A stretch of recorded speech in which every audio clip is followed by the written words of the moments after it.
When you retire, you may get a chance to go to football heaven. This is football heaven.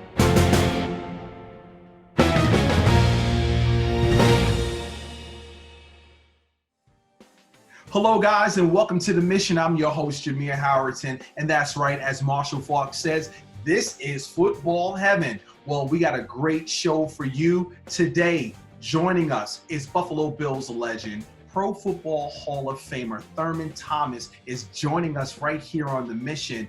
Gold Jacket Thomas is being honored this weekend at his alma mater of Oklahoma State University. Well, he will be enshrined into the Ring of Honor. That's right, the former Cowboy is heading back to Oklahoma State with his whole family, and they got a great tribute in store, and we just can't wait to honor him and talk to him later on the show. But before we're joined by our special guest, let's jump into some news and notes surrounding the Pro Football Hall of Fame.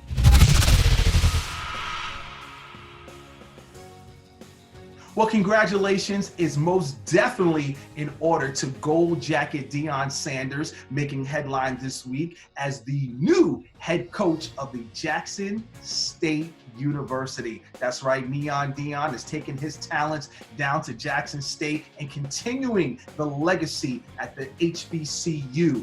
We got a chance to talk to our Pro Football Hall of Famer, Robert Brazile, who is a native son of Jackson State. And let's take a listen to his thoughts on the new hire. And my phone rang, and I said, who in the devil is this? So I picked my phone up. He said, Mr. Brazile, Gold Jacket, Hall of Famer 312, this is Deion Sanders. What? I said, what's going on, man? I said, so it's not a rumor. No, he said, it's not a rumor. I want to be the first to tell you that Monday I'm going to announce my candidacy for head coach of Jackson State. Do I have your support? I said, Deion, just you mentioned it, you got my support. So for Deion to get this, man, I don't know where it's going to go, but I know one thing.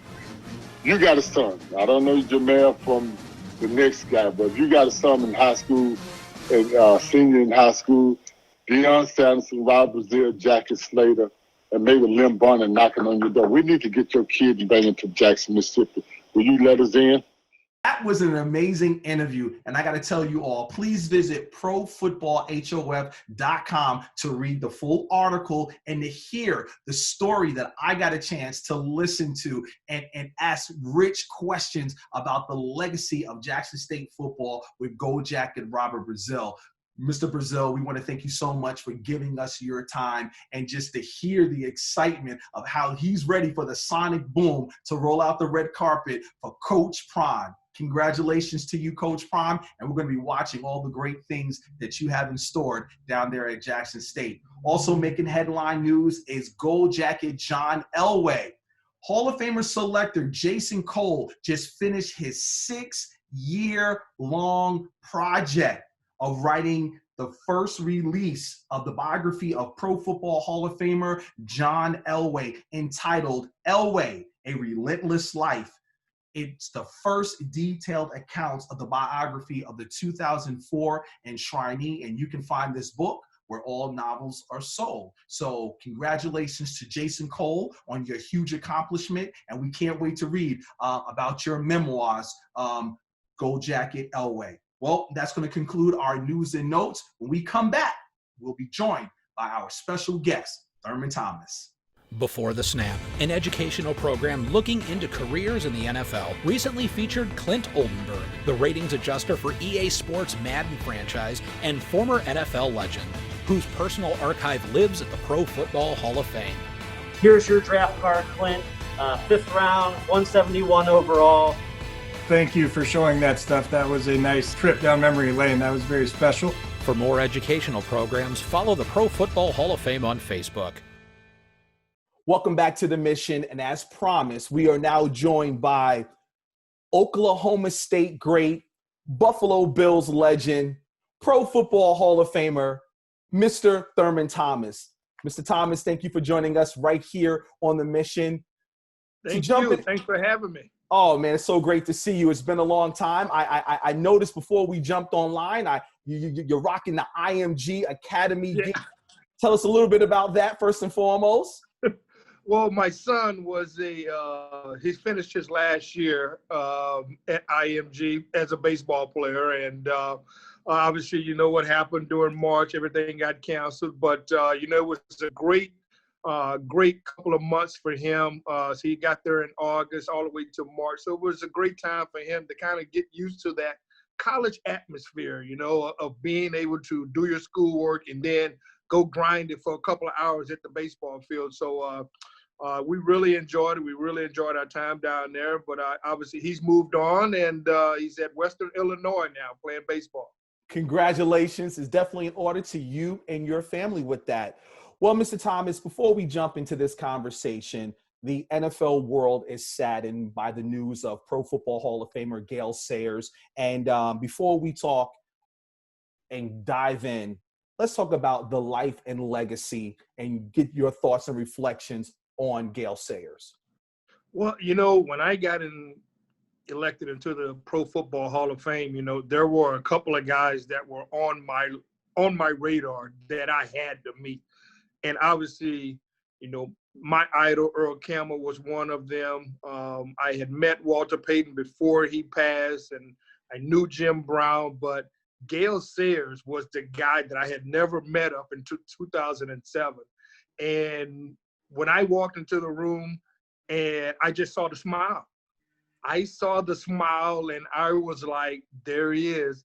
There's the Kansas Comet right there in full force. And man, just a great guy to talk to, always positive about everything that came out of his mouth. He was a great guy to talk to, a great family man. And then over the years, you know, I got to see him at a lot of autograph signings, and still the same guy.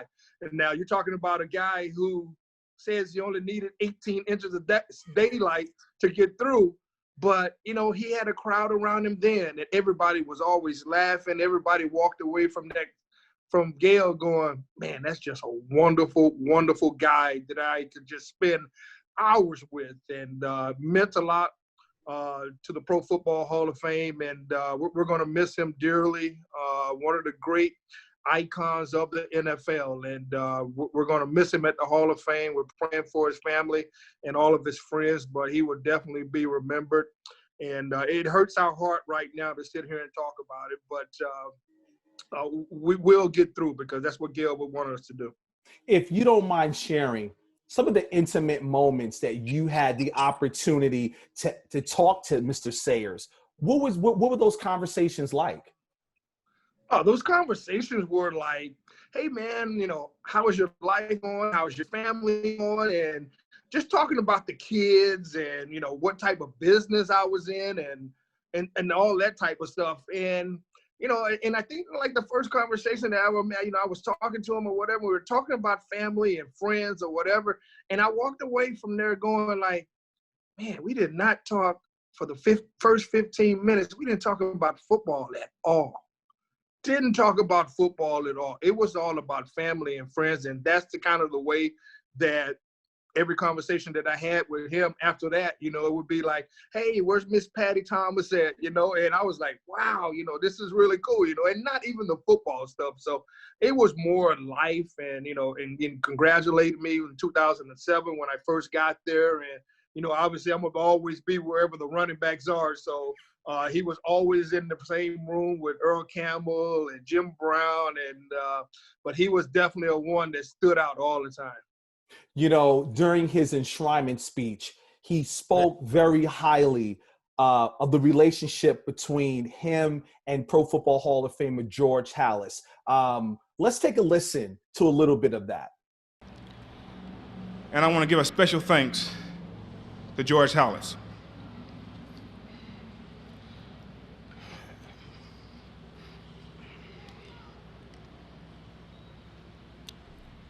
A man who more than anyone else has made professional football what it is today. There's not much you can say about someone who's become a legend in his own lifetime, but I want to try. Mr. Halas is one of those rare individuals who is not content with things as they are, but sees things as they could be and works to make things better. I cannot thank him enough for all that he's done for me and my family and many other of the national football players he has touched.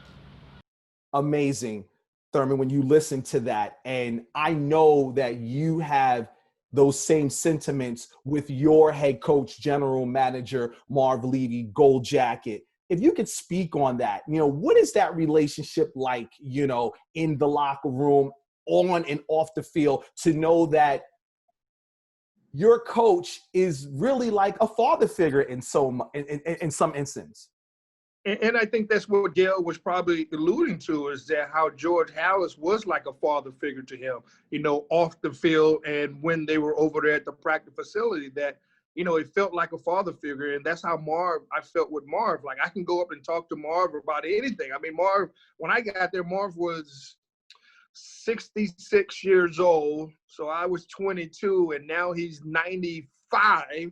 And so the conversations that we had were, how are Patty and the kids doing? And it was something that if something was even bothering me football wise, or, something in my personal life, Marv Levy was a guy who was going to guide me in the right direction. And that's all you ask for with the head coach, and Marv was such a great guy and such a great human being and such a great head coach that, I can talk to him about anything. And I think a lot of players on our football team felt the same way, that, it didn't have to be football all the time. It could be something different about family, about your kids or anything like that. So it was great to have that type of figure around the locker room and really in that organization. Amazing, amazing. Well, switching gears, man, you going back to your alma mater this weekend. Congratulations. Thank you. Oh, my God. Oklahoma State Ring of Honor. Yeah. It's I salute you, sir.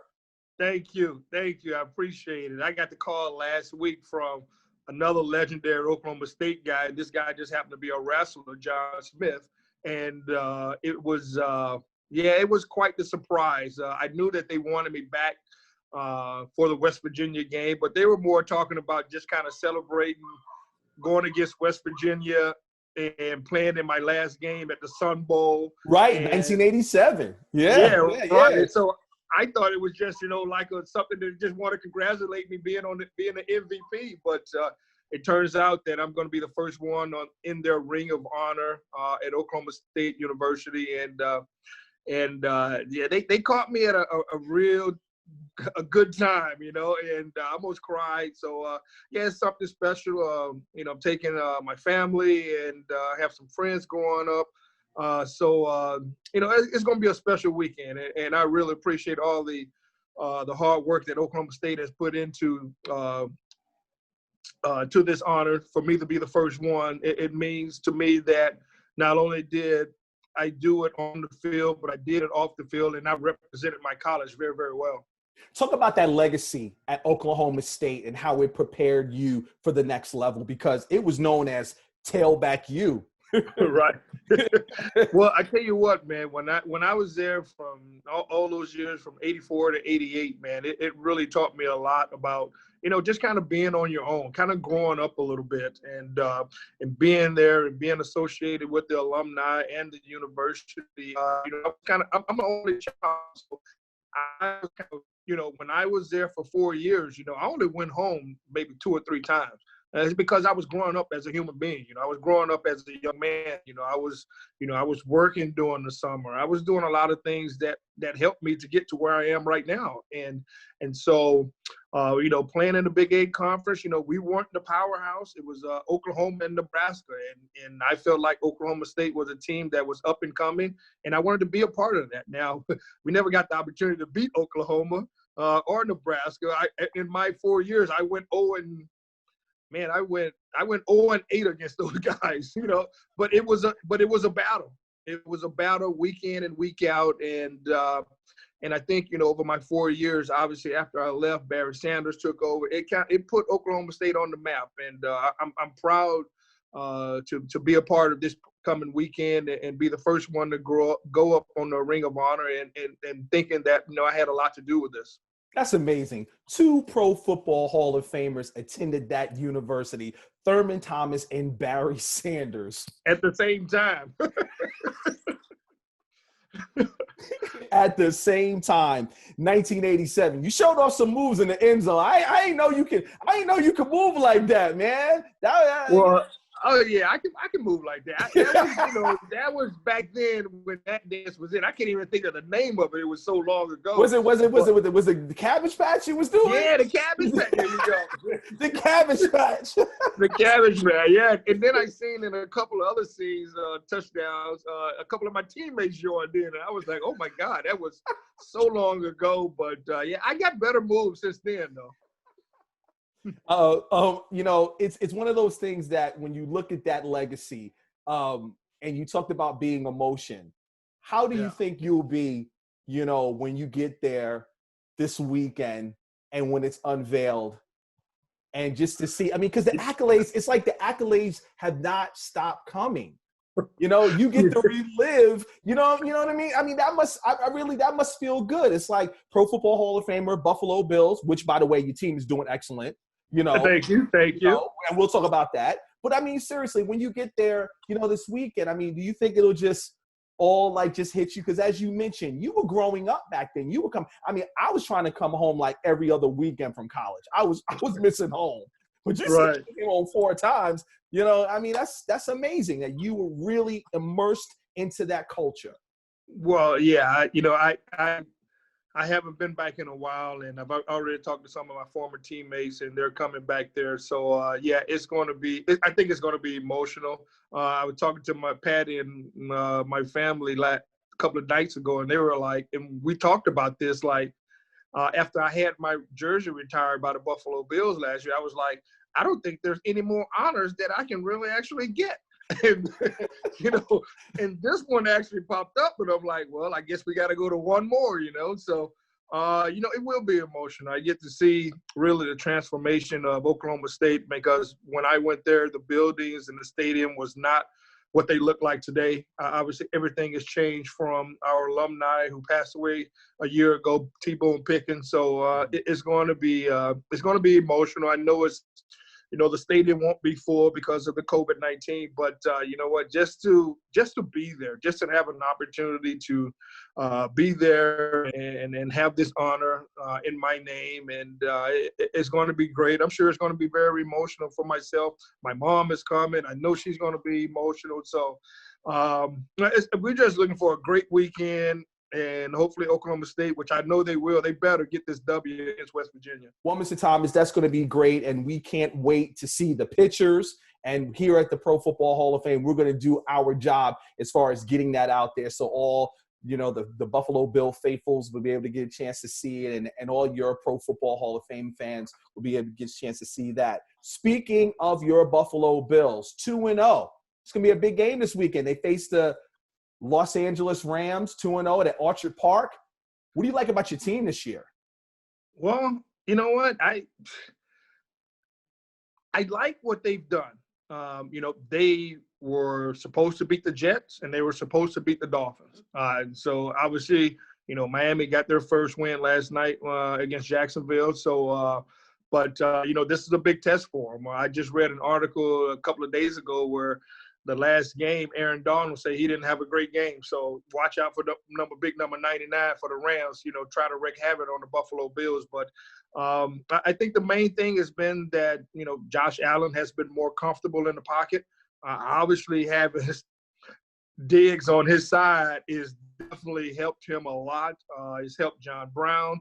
It's helped Cole Beasley. It has helped up and really brought the offense to life. And I've always said with this offense, if they can score anywhere from 24 to 30 points a game, man, they can win 12 to 13 games easily, especially with their defense. Now, they missed Edmonds last week and Matt Milano. They didn't play last week, but the guys that Brandon Beam and Sean McDermott have brought to this football team, they stepped up and did a great job. So I don't know if those two guys are going to play this week. Obviously, we're going to need them against a really talented Rams offense. It's going to be a tough game for them. It's going to really be their true first test. But I think these guys are prepared for it. You know, Sean McDermott is going to his 4th year, so he has the players in his arsenal that he wants on his football team. But I tell you what, Stephon Diggs has made a tremendous difference on our football team, especially the offensive side.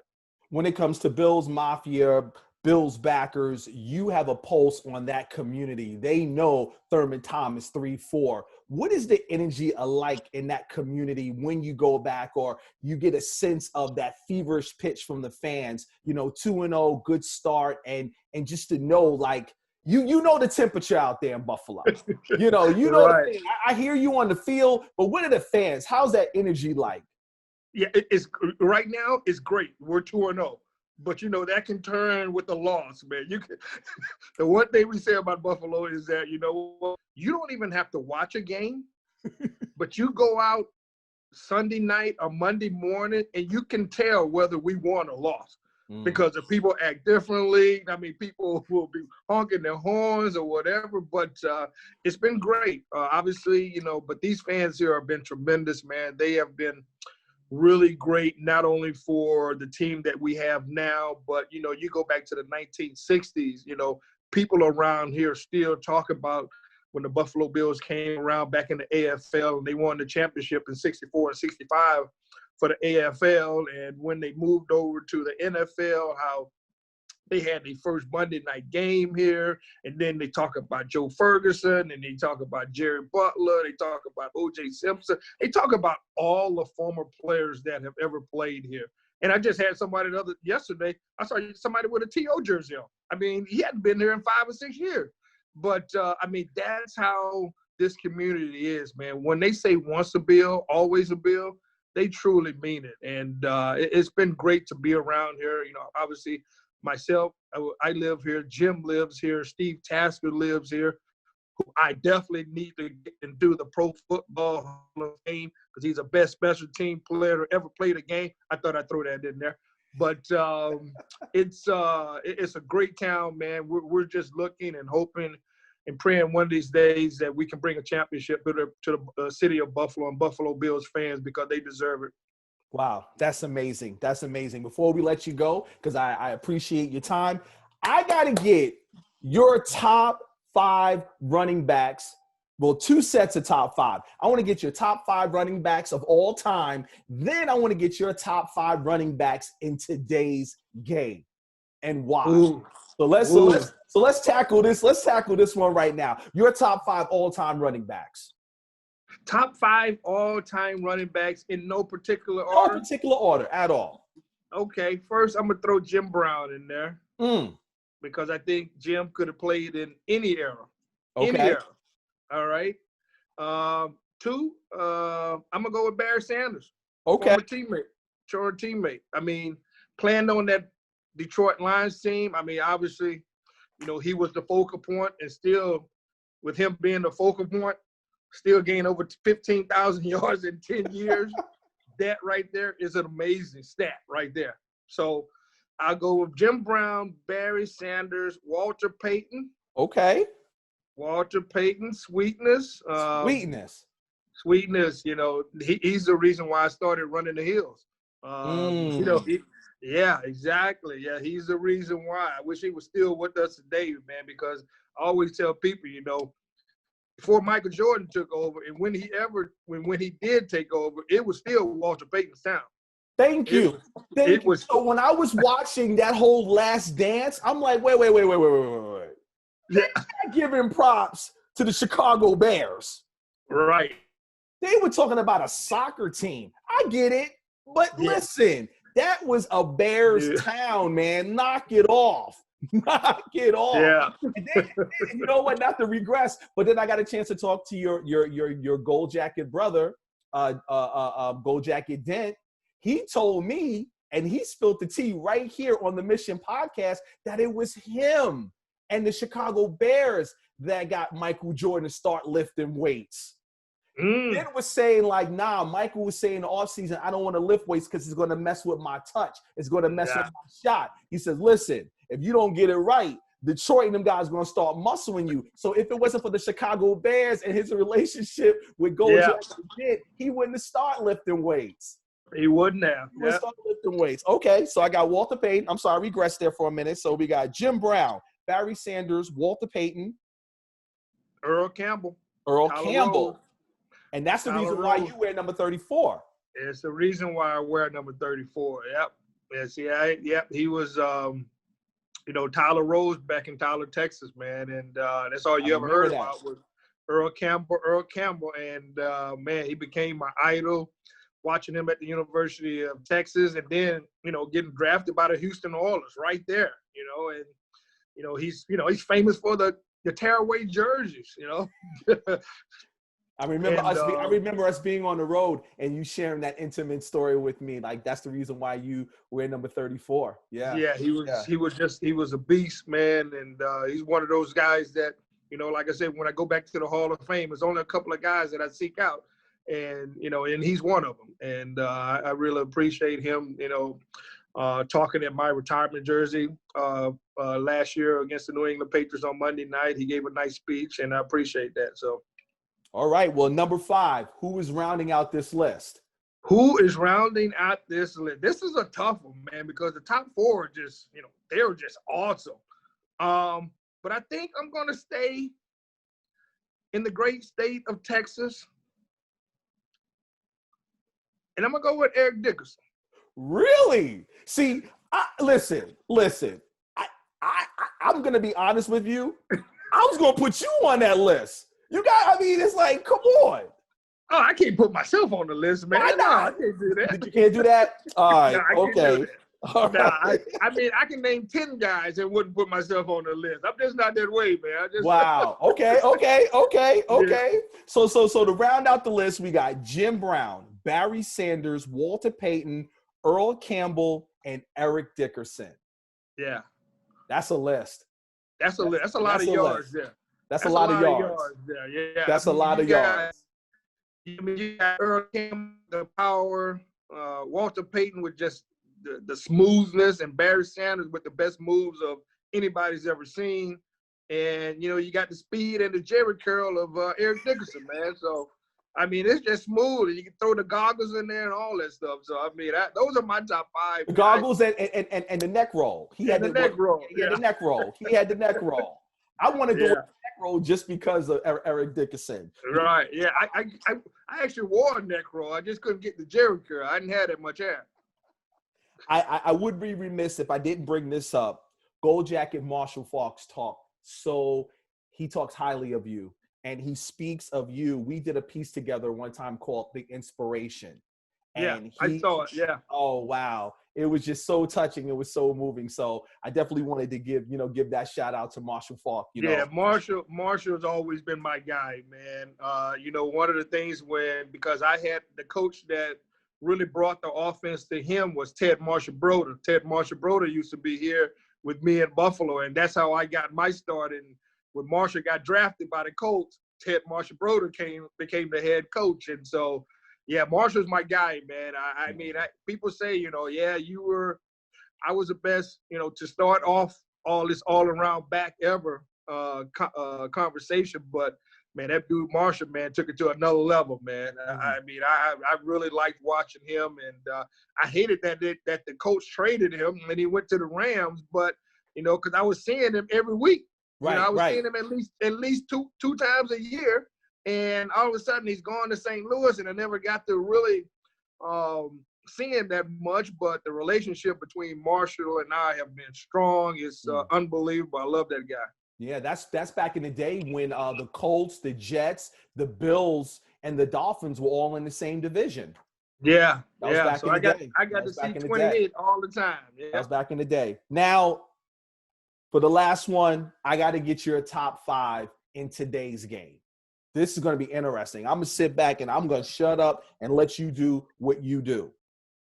Well, you know what? That's kind of hard to say right now because a couple of them are injured right now, and I just don't know which way to go. But I'm going to start off with Alvin Kamara of the New Orleans Saints. Smooth. I talk about like Eric Dickerson. That's smooth like that. Yeah, that guy has it all. Running the football, pass catching coming out of the backfield, unbelievable guy. unbelievable talent. Number And, two. So number two, I'm gonna go. Even though I hate to say this, but I'm gonna go with it. I'm gonna go with Zeke down in Dallas.